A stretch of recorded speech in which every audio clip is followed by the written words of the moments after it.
Hello students, welcome back to the channel.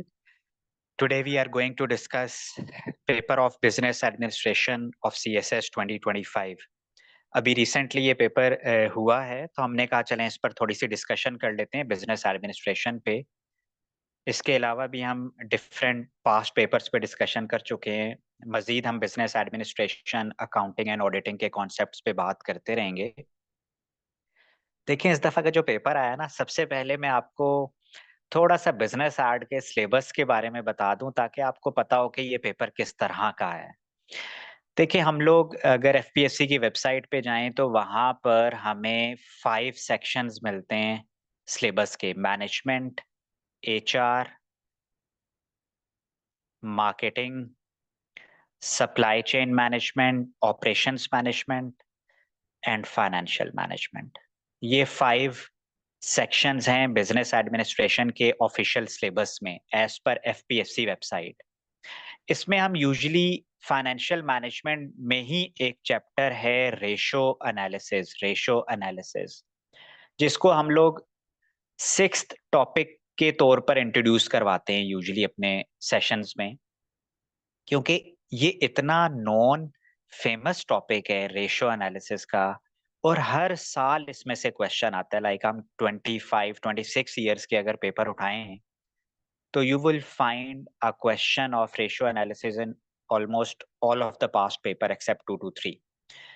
अच्छा, इसमें ये एक सेट पैटर्न चला आ रहा है कि स्पेसिफिकली आफ्टर 2016 हर टॉपिक में से यूजुअली सवाल आ रहा होता है, और रेशो में से तो लास्ट 25-26 ईयर्स में से क्वेश्चन आ रहा है। ठीक है, तो ये तो था सिलेबस।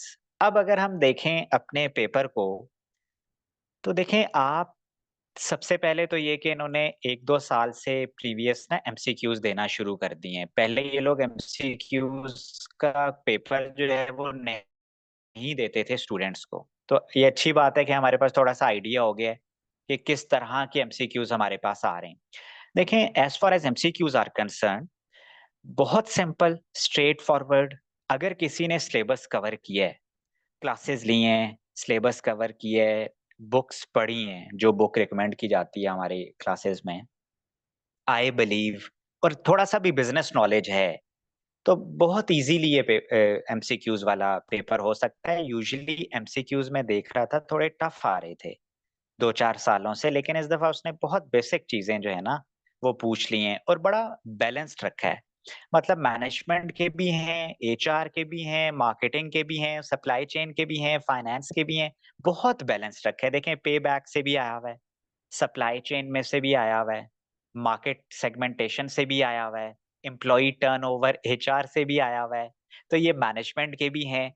तो इन्होंने मतलब बड़ा बैलेंस्ड मिक्स्ड एमसीक्यूज रखा है, और बहुत इजी है, बहुत सिंपल है, एमसीक्यूज बहुत सिंपल है। ठीक है, पर्पस ऑफ फाइनेंशियल मार्केट और ये सब चीजें हमने, transformational leadership, laces fair leadership भी आई हुई है। देखें, लेसेस फेयर लीडरशिप, तो ये मल्टीपल टाइम डिस्कशन और बड़े सिंपल बेसिक चीज हैं। ठीक है, तो ये तो था एमसीक्यूज जिसके 20 मार्क्स होते हैं। अब हम बात करते हैं पार्ट 2 पे, पार्ट 2। ठीक है, पार्ट 2 जो है ना वो, जिसमें हमें टोटल जो क्वेश्चंस मिलते हैं वो 7 क्वेश्चंस मिलते हैं, और हमने 4 क्वेश्चंस अटेम्प्ट करने होते हैं। 4 क्वेश्चंस का मतलब है 4 क्वेश्चन, एक क्वेश्चन 20 मार्क्स का है तो 80 मार्क्स ये बन जाएंगे, और 20 मार्क्स जो होंगे वो एमसीक्यूज के होंगे, तो ये 100 मार्क्स कंप्लीट हो जाएंगे। ठीक है, तो देखें, अब अगर हम बात करें पार्ट 2 की, जो कि यूजुअली होता क्या था कि ये जो भी आपके सामने टॉपिक्स लिखे हुए हैं, इन टॉपिक्स में से इन टॉपिक्स में से एक एक क्वेश्चन आपके पास आता था। ठीक है, तो 6 क्वेश्चंस वो हो जाते थे, और एक एडिशनल क्वेश्चन जो है वो किसी भी टॉपिक में से, यूजुअली थ्योरी के टॉपिक्स में से पूछ लेता था। अब उसने 2022 में भी आई गेस ऐसा किया है, और 25 के पेपर में भी ऐसा हुआ है कि रेशो एनालिसिस का क्वेश्चन यहाँ पे नहीं है। ठीक है, अब देखें, ये बहुत इंपॉर्टेंट एक थोड़ा सा चेंज लेकर आ रहा है वो पेपर के पैटर्न में। उस पर भी मैं बात करता हूँ। पहले मैं आपको हर क्वेश्चन का एक छोटा सा एनालिसिस दे देता हूँ कि ये क्वेश्चन किससे रिलेट करता है और किस तरह से हमें इसको आंसर करना है। अच्छा, अब देखें, सबसे पहले आ जाता है क्वेश्चन नंबर 2।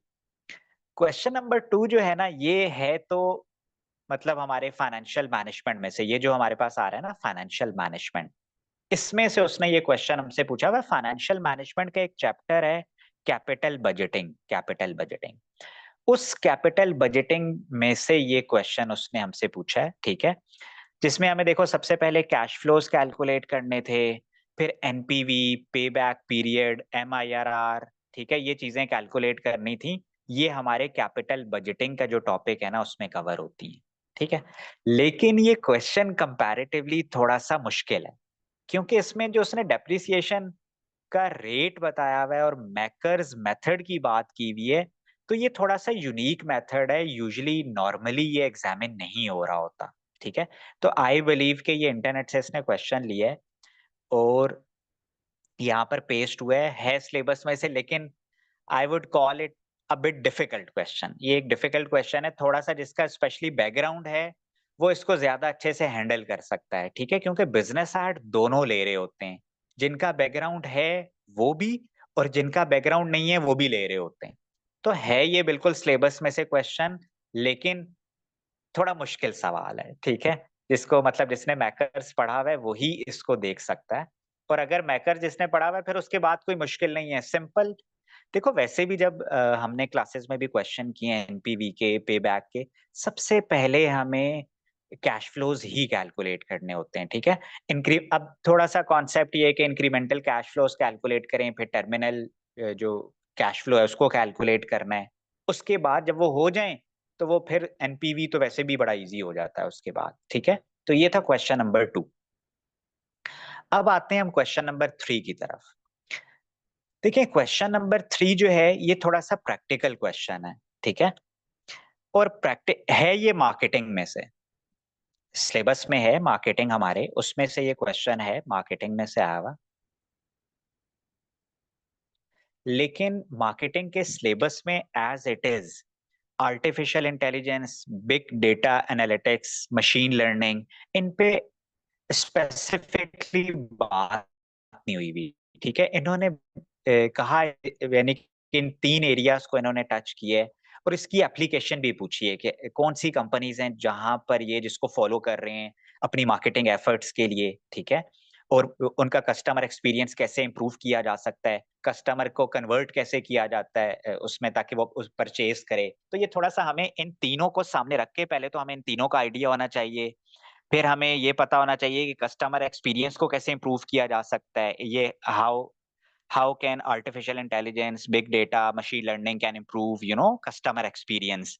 तो ये थोड़ा सा है मार्केटिंग का क्वेश्चन, लेकिन प्रैक्टिकल पर्सपेक्टिव में से है, ये रीसेंट डेवलपमेंट में से है। वो जो टिपिकल क्वेश्चन आता था ना कि आप 4 पीज लिख दें, मार्केट सेगमेंटेशन के बारे में लिख दें, प्रोडक्ट लाइफ साइकिल के बारे में लिख दें, टिपिकल क्वेश्चन आते रहे हैं 20-25 ईयर्स तक।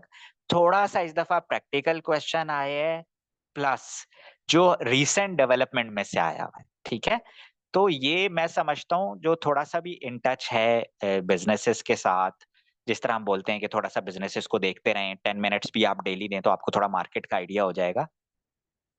तो ये क्वेश्चन हैंडल हो सकता है, is not that difficult question, ठीक है।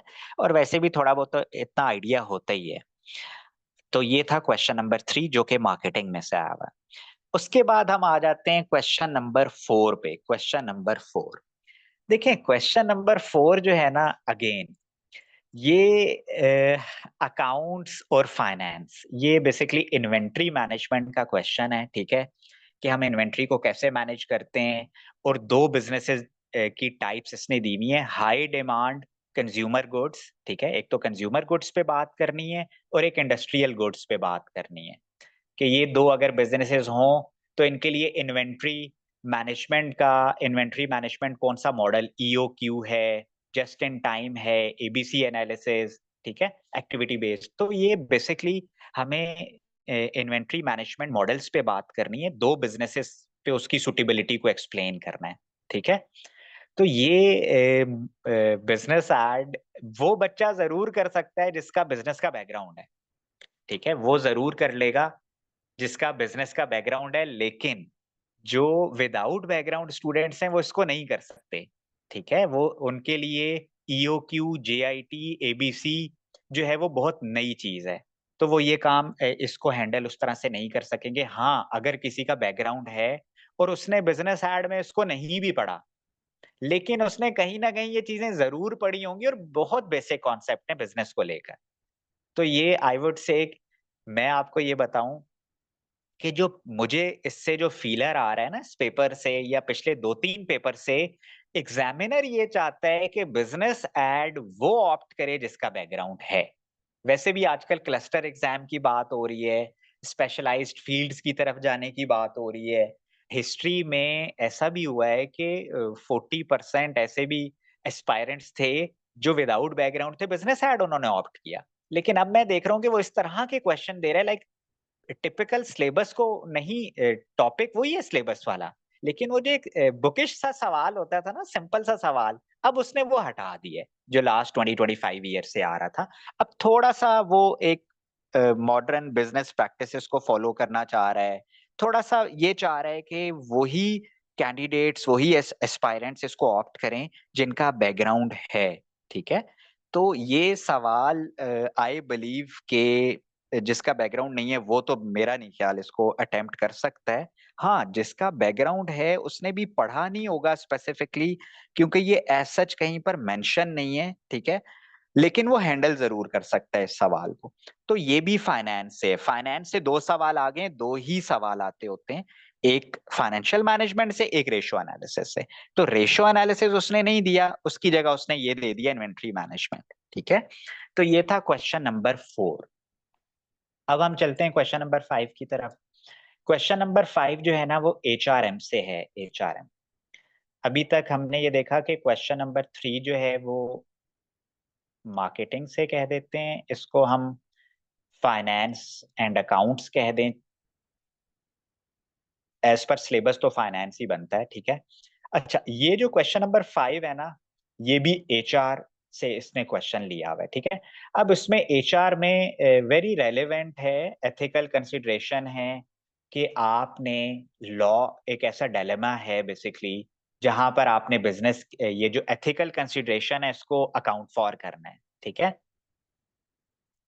कि कॉस्ट सेविंग पॉलिसी इंप्लीमेंट की जा रही हैं जो ऑर्गेनाइजेशन को हेल्प करेंगी, लेकिन on the other side employee moral जो है वो बड़ा डाउन जाएगा, नेगेटिव इम्पैक्ट आएगा। तो इसको आप कैसे बैलेंस करते हो? ठीक है, अगेन देखें, ये अगर आप पिछले 25 ईयर्स के HR के क्वेश्चंस उठाकर देखें, अगेन ये थोड़ा सा प्रैक्टिकल क्वेश्चन है, इस पे डिस्कशन चाहिए। ये एज एज सच बुकिश रट्टे वाला सवाल नहीं है।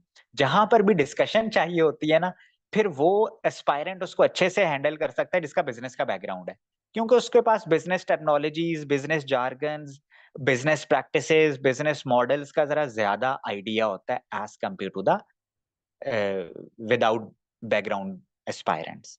तो ये HR का टिपिकल सवाल है।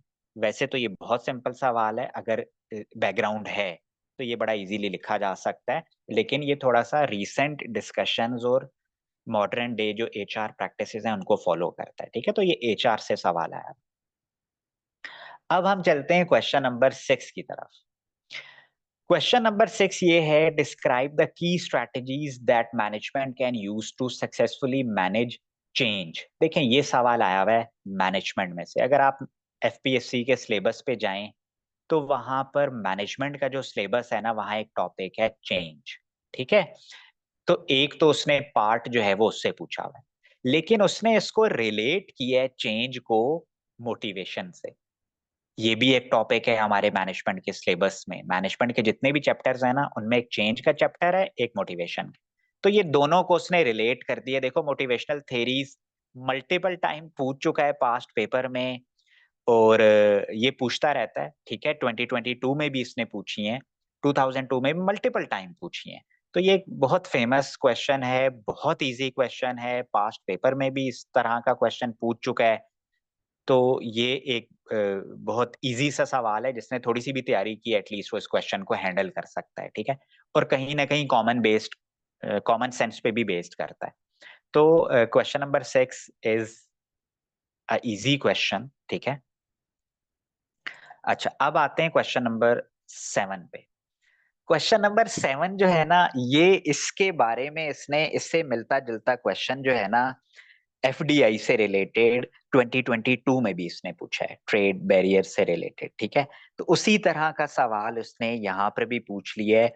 देखें, ये सवाल रिलेट नहीं करता, सिलेबस से रिलेट नहीं करता। आप पूरा सिलेबस देखें एफपीएससी की जो वेबसाइट पे है, उसमें कहीं पर भी एफडीआई का जिक्र नहीं है। ठीक है, ये थोड़ा सा इकोनॉमिक्स साइड पे चला जाता है। लेकिन मैं समझता हूँ सीएसएस में जो एस्पायरेंट्स होते हैं वो एफडीआई पर बहुत कुछ जानते होते हैं।